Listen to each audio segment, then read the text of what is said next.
because my elementary school didn't have an ESL program.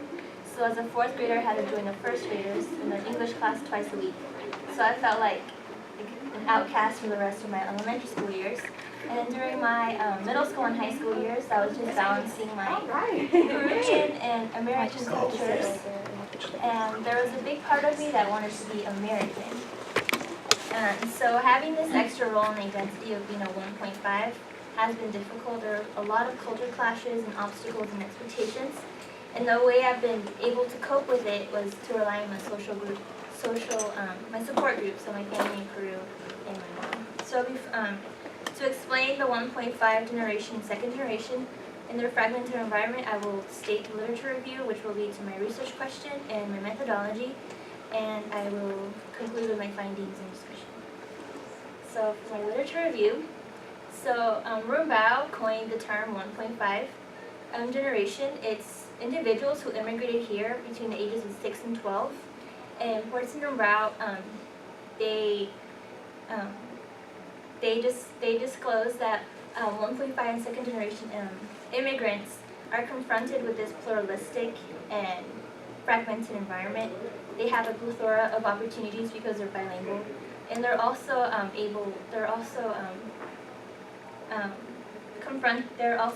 there's a possibility for them to downward assimilate. And this fragmented environment stems from their parental, cultural, and also self-expectations. Louis, he discussed intergenerational cultural dissonance, which is the clash between parental and child over cultural values, which is more prevalent among Asian Americans. So Asian parents have high aspirations for their children, and so because of this, they discover that external expectations tend to be more intense. And children of Asian immigrants usually wrestle between internal and external expectations. And next slide. And the legal consciousness of undocumented Latinos, Abrego disclosed that undocumented Spanish-speaking college students often feel socially excluded and stigmatized, but as they extend their stay in the United States, they feel less stigmatized but become more fearful of being deported. And with a culture of stress, Crockett made a similar point. He examined the effect of a culture of stress, more importantly the stress of deportation, and he found that they had a higher risk of developing mental health problems such as anxiety and depression. Farley, Gales, Dickinson, and Diaz, they noted that Spanish-speaking immigrants overcome this acculturative stress by using religion or denial as a coping mechanism. And lastly, Miller and Shamshad concluded that because immigrants come from collectivistic societies, they tend to have a higher collectivistic self-esteem and an average personal self-esteem, and because of this, they have trouble seeking counseling for themselves or therapy. So my research question. So all of this led me to question the types of contradictions the 1.5 and second generation immigrant millennials are dealing with. I became particularly interested in the aftermath of all the contradictions and culture clashes and expectations. And my research questions are, what amount of fragmentation are 1.5 second generation immigrant millennials dealing with, and what are some of their coping strategies? Next slide. So throughout the summer of 2017, my research partner and I, Sarah, we administered 30 semi-structured in-person interviews. The average interview took about 90 minutes, and half of our sample were undergraduate students from Vanguard University and the rest from Harbin Christian Church. The research used purposive and snowball sampling. We were seeking millennials participants, so participants in the age range of 18 to 29. Moreover, we asked the 1.5 and second generation participants if they knew anyone else with the criteria that we were looking for. Our interview question topics included their upbringing, their culture, their milestone, events, obstacles, religious affiliation, social groups, and future outlook. To seek out the patterns, I coded the transcripts based on the key variables, and my dependent variable was the amount and level of fragmentation, and my independent variable was the parental support, socioeconomic status, the citizenship of themselves and their family, intergenerational cultural dissonance, and exposure to diversity and self-labeling. Next slide. So my sample included mostly females, 22, and mostly Hispanics, 13. And after combining the 1.5 and second generation, they totaled to 19 from my total sample. Next slide. So I first noticed identity negotiation as a recurring and perhaps unavoidable coping strategy for many Hispanic and Latino Americans. So 20-year-old female Mexican American stated, most people here in America are like, you're Mexican, like they define me more as Mexican or Hispanic because of my appearance or because I speak Spanish or the food I like, you know. But then my cousins or family in Mexico are like, you're Mexican, you were born there, you go to school there, you speak English. Sometimes I'm like, I don't know who I am. I'm both people, they're both right, I'm Mexican American. This participant had to compromise on her identity to feel a sense of belonging. Next slide. So identity negotiation is evident here as well from a 24-year-old female Mexican American. At times I feel like I belong. I feel like I'm American. I feel like this is my country. I was born and raised here. And I feel this is home. And then I feel like no, but Hispanics are not valued here. They're not seen as like humans. They're seen as something that can be easily thrown out. So I get very confused as to whether I am an asset or a liability. I was born here, but again, because of my ethnicity, I'm still not valued. I get so confused about that. I'm like, I don't know if this is my country or not, but then I don't feel love, you know. You can almost sense how unsure and uncomfortable they feel when they say, I don't know who I am, and I don't know if this is my country, and they are left to internally solve this problem without feeling no sense of belonging. Next slide. The following coping strategy I found in my sample is depression, counseling, and social support. 20-year-old female Mexican stated, I don't tell anyone my problems, I don't cry about it, I was just very emotionless. But when I reached a point of depression, my fall semester, and I realized I was on academic probation, that was an eye-opener that I was holding way too much in. Someone told me I should see a counselor. Well, for Hispanics, that's not something you do. You just get over it. It was hard to start that counseling process. That's become my outlet now. I currently go. I have a counselor and 2 members as well. This participant had to overcome the stigma of mental illness in her Latino community. She had to seek out a stronger social support to be able to overcome or cope with this fragmentation. The following coping strategy I noticed was transferring schools. So this 20-year-old female Ethiopian American stated, my current school, the University of Illinois at Chicago, well, let me tell you, I've never been so much happy in my life. I'm genuinely happy. Honestly, I don't know how I got here. It is so diverse, dude. At Vanguard, I was so depressed. I used to go to the counseling center, but not at the University of Illinois. It is so diverse, they welcome diversity. Everyone at my school, I feel like people show so much kindness despite their religion, their ethnicity, and their gender. They treat you like a human being, you know. The reason for depression could be due to the lack of exposure to diversity, but it could also be a combination of factors. But it is evident that her exposure to diversity did alleviate her depression. Next slide.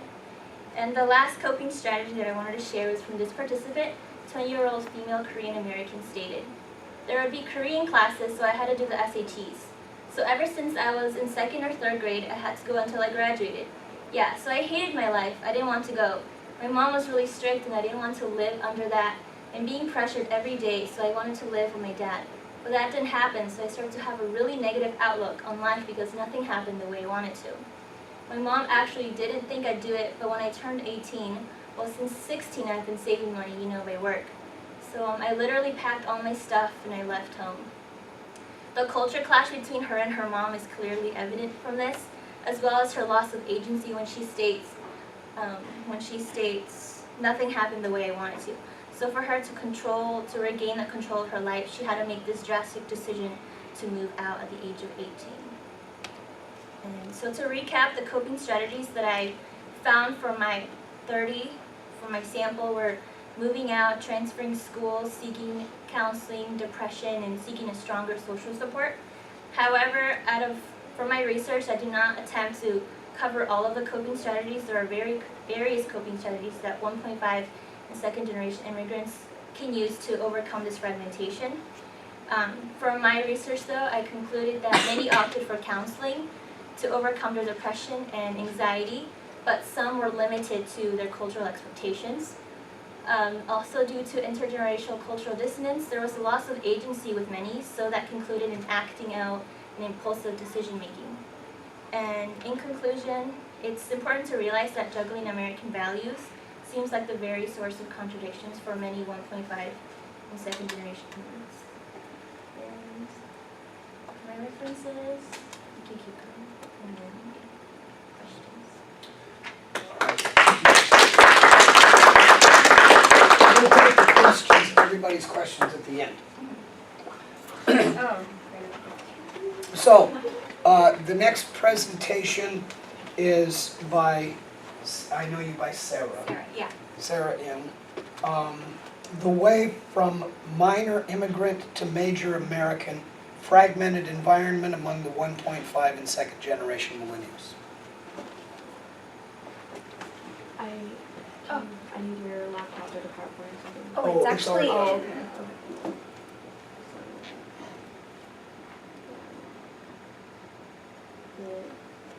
Right there. Yeah, cool.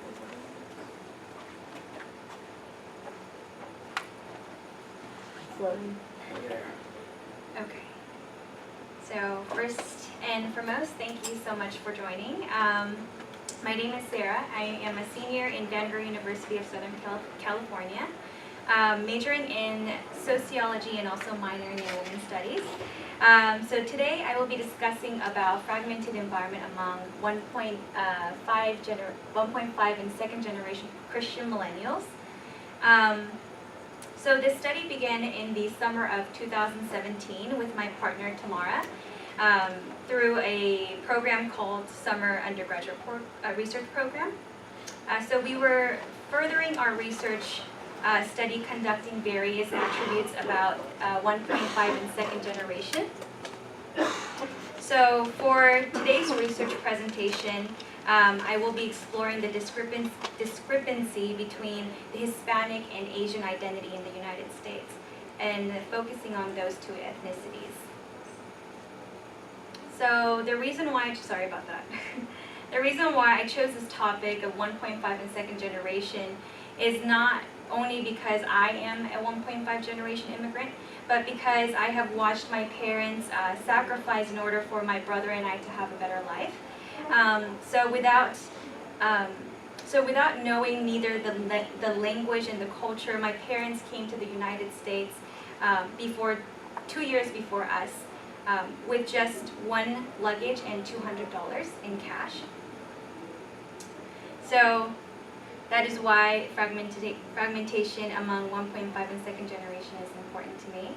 So moving on to the concept of 1.5 and second generation, I know that she already touched base on it, so we can actually move on. Yeah, so these are my literature review. So this study actually has been done since summer. So what I focused on were the religion aspect, particularly Christianity. The first article that I looked at was from Park, which she denotes the significance of second generation Korean American Protestant culture being the hindrance sector in the ethnic identity development and the exclusive ethnic immigrant church that forms a preference for same race, which in the context of religiosity, this, I'm going to just shorten it into SGKAP, evangelicalism mirrors the white evangelism back in the days. And the second article, revolts, I think that's how I'm saying it. Yeah, narrates the importance of community.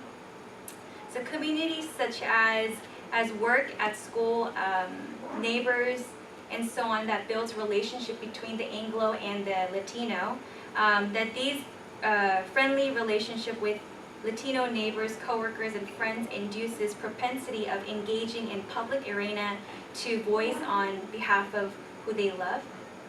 The third article by Todd and Rufa study the Christian religious individuals specific to how they define and act for social justice, explore on the process of social justice development and barriers and facilitators to social justice engagement. The last one is Sheng, explores the issue lied in the racial segregation that separated the Anglo-American evangelicals and Chinese evangelicals, that he included that these second-generation Chinese were more willing to engage the public arena and join Protestant due to their interracial relationships. So next slide. So this is actually the same method that we used. So we took a qualitative interpretive approach. The cross-sectional study was done utilizing in-depth interviews, sampling method, proposed, and also snowball. And we took an analytical approach by finding themes and patterns. We can move on. And these are actually the key factors that I've looked at as fragmentation being the dependent variable, and then race, ethnicity, church, immigration status, as well as family background. The methodology is exactly the same as well. Yeah, we can actually move on. Yeah. So for my research question, the first question actually remains the same, looking at the range of contradictions to 1.5 and second generation immigrants face, in turn inform their fragmentation. And what I really wanted to know is, due to assimilation, do 1.5 and second generation immigrants compromise their ethnic identity? And the first finding that I found was it was really evident that 1.5 and second generations were experiencing this culture clash, as one indicating that she feels the need to embrace a tradition at home, but try to fit into the American society. Others expressed in different ways. A Chinese American who is a female, she stated, "I think growing up, it is a little bit difficult of the different views of my parents and I had, that they were really traditional, like traditional Chinese, and I was born in America, so I was raised on American values and Chinese values, so they clashed a lot, which made me argue with my parents sometimes." So this is a significance of intergenerational clash between the parent and also the immigrant child, due to differing cultural values. Another individual emphasized on being stuck in between, as a reference to culture clash. A Mexican-American female stated, "I'm in between. What is American and what is, Mexican? I'm not, if I were to go to Mexico, that I'm not the same as them. Just because I was raised differently, different customs and values, I'm allowed to go to school, I'm allowed to have a job. If I was in Mexico, I wouldn't be allowed to have a job. School is not very encouraged." And here, American culture, it's a lot of more dependency. So this participant emphasized on not fitting into either of those two cultures. Therefore, she felt no sense of belongingness. The participant was under an extreme pressure. Also, she was under a extreme pressure to meet the needs of the family's requirements, such as taking care of the kids. Therefore, she actually really desired independence. The next slide. So the next slide is parental expectation, and that was something that was very evident in looking at Asian American versus Hispanic Americans. But first, when we're looking at the Asian Americans, so a Filipino American male stated, "I think I always had this unspoken expectation that I had to be the smartest guy, smartest kid in the room. Whatever that mean, but I would always have insecurity stemming from that, in a sense of if somebody was better at something, that I always wanted to be better than that person, especially if my parents noticed it." So this is evident societal expectation on model minority, on Asian Americans, so which can have an effect on Asian immigrants. If parents have the same expectation at times unattainable expectations. So due to societal and parental expectations, this participant experienced low personal self-esteem and dealing with exhaustion, shame, resentment due to the gap between unmet expectation and unattainable expectations. The next slide. So looking at ethnic identity, and this is answering to the research question of how much do they actually assimilate and give up their ethnic identity. So it was interesting to observe the two varying effects that played a role in stripping away their ethnic identity. The first is the Filipino American. He stated, "I can always easily answer my ethnicity, but my nationality. I consider myself as American. Yeah, but ethnicity, I always say I'm Filipino. I don't say I'm Phil-Am. But the term for, I don't know, I don't embrace my culture enough to say I'm Filipino American, anymore. It had this stigma that you're a minority, and if I check the Asian box, I'm a minority. I don't know. It's just hard. That was just my identity. It was screwed up." So this participant was hyper aware of the negative stigma and stereotypes it had on Asian Americans. Therefore, he wanted to associate with. He didn't want to associate with being this ethnic identity. This participant also experienced intergenerational clash with his parents due to having different values as well. So in another case, they were actually very encouraged to assimilate. So a Filipino American female stated that they actually prefer to speak in English, but that's because they live in America. They grew up in this notion that if you live in America, you have to speak English. So they've gotten to a point where they're more comfortable to speak English, especially in public. I mean, personally, my parents didn't even teach my brother and I their language, that they're afraid of the stigmatization that my brother and I would experience. That if we spoke their language at school and just out in public, so they mainly speak English. So they are actually very encouraged by their parents to assimilate and constrain their children to let go of their ethnicity. So this notion is letting go of their ethnicity to adapt, and that is normalized in Asian American culture. So when you actually compare that to the Hispanic American culture, so the question was, do you feel out of place or not belong?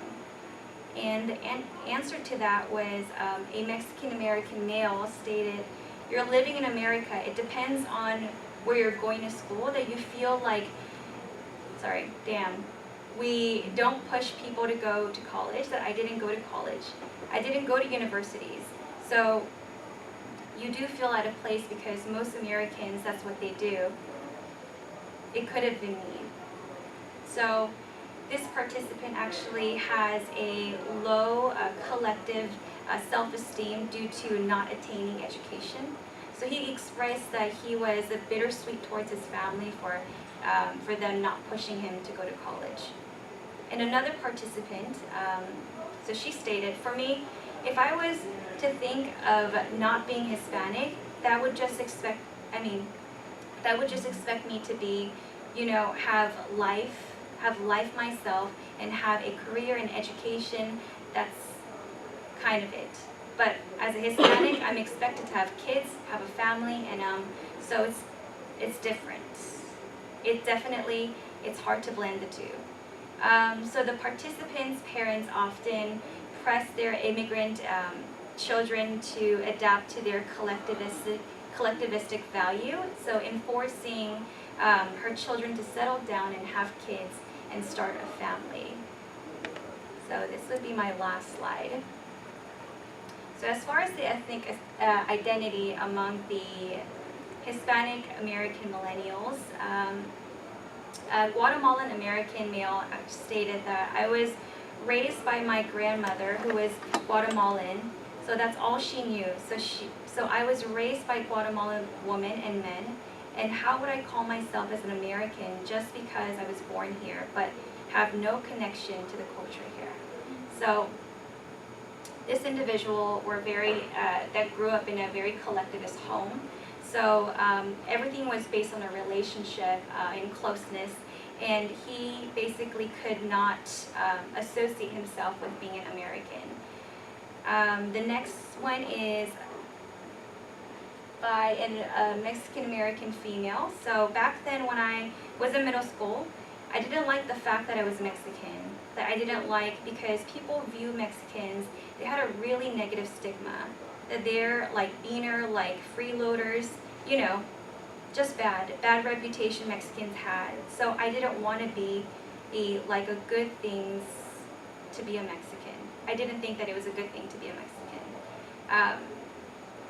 So because of the stigmas, negative stigmas that they face and the stereotypes that they are aware of among the Hispanic Americans, that they often don't, they often try to assimilate, but kind of get into this in-between culture clash as well. So going into my discussion.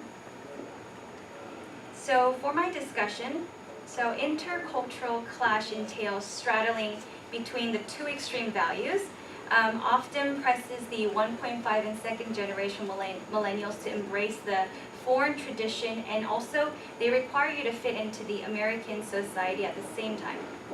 When we looked at the parental expectation, Asian American immigrants deal with exhaustion, shame, resentment due to parents' unattainable expectations. But when we're actually looking at the Hispanic Americans, they deal with low collective self-esteem due to lack of guidance and support in educational system. When it comes to identity salience, Asian American immigrants are often upwardly mobilized and acculturated, however, compromise their ethnic values for acceptance and integration. However, Hispanic American immigrants held their ethnic cultural identity salience as salient, however, struggled to assimilate. So that was my conclusion.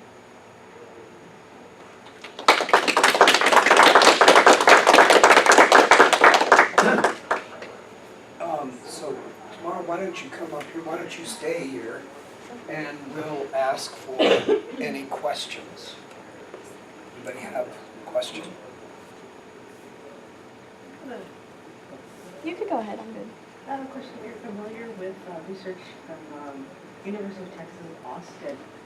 It's called Digitally Divine. It's about millennial Muslims and the development of identity online. And it's very similar research. I don't know if you'd be interested in it. It's available online, the PDF. I'm actually using it for something I'm doing right now. It's similar, where I'm looking at the identities of Syrian refugees on Facebook. And most of them are Muslim. So really I found your research very interesting, and also the personal aspect of it as well. Let me just, I'll go ahead. University of Austin, you said? Yeah, Texas, I just Googled it right now so I can tell you the name of it. I think I'm going to be really useful. It's digitally defined how Muslim millennials represent themselves online. Texas University at Austin. The author is, the last name is Rahman, 2015, and it's available free PDF.